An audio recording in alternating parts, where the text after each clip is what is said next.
Moonstone Island is a behemoth of an indie game with a diverse range of appeals that would sink any other game, from monster taming and combat to farming, crafting, exploration, and even romancing. This sandbox game has everything.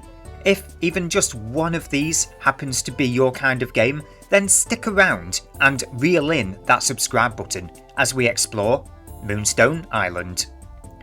Developed by Studio Supersoft and released in September of 2023, this game is a beautiful 2D pixel art game that expertly blends the monster taming genre with the indie game Harvest Moon.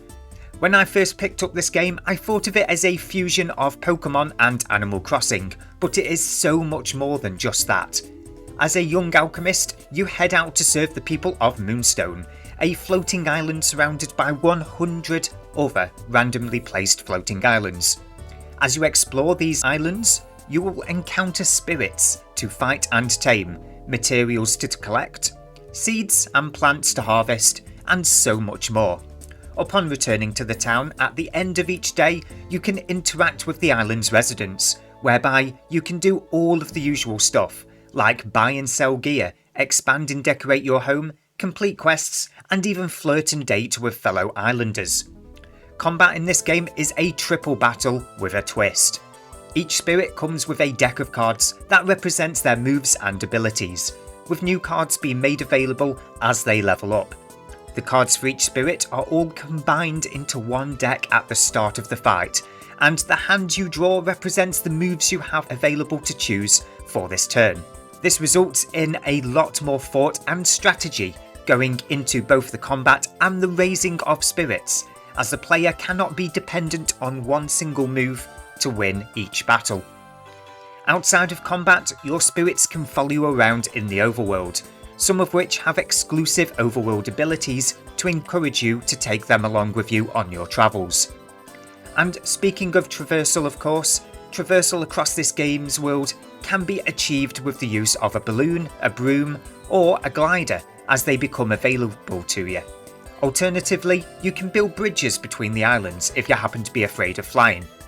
If you travel too far from home and need to quickly return to the base before 2 o'clock in the morning, then you simply play your flute to fast travel back to Moonstone Island.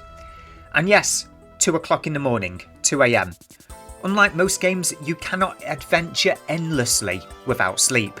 At 2 AM, your character will fall asleep, and you will need to be rescued if you haven't found your way home.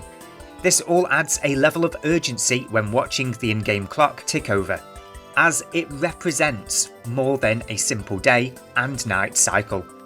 The day and night cycle also affects the growth of your crops and your interactions with the island's residents. Furthermore, the game has seasons that change every in-game month, changing up just not the aesthetics of the game, but also factors such as what crops can be grown or found in the wild.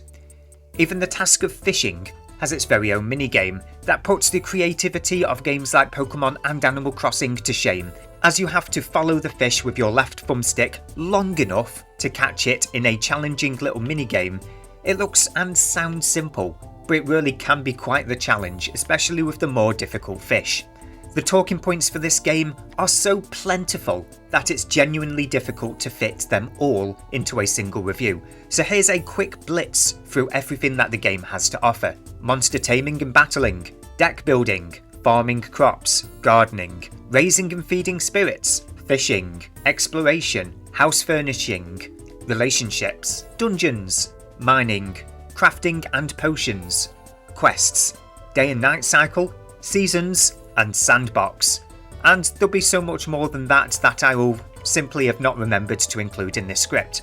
Now, to spare a moment to talk about how this game handles, the game works great out of the box on the Steam Deck and can easily be played for up to 5 hours in handheld mode with the correct settings applied before running out of juice. On the topic of performance, it does occasionally suffer from a frame rate drop, but these are uncommon blink and you'll miss it events that have no negative impact on the gameplay. So to round off this review, what are my thoughts? At first, this game can seem a tad overwhelming, and the tutorial starts you off with the basics required for farming. but once you're past that short tutorial segment, you are thrown into the world to carve out your very own adventure, doing exactly what you enjoy the most out of all of what this game has to offer. So if you're still here at this point in the video, then go ahead and wishlist this game. Moonstone Island is currently available on Steam for just £16.75 or $19.99, with it also being available on the Nintendo Switch. With that price point and the wealth of activities to engage in this game, I consider this game to be an absolute bargain. And that concludes my review for Moonstone Island. If you want to see more indie game reviews in the future, consider hitting that subscribe button.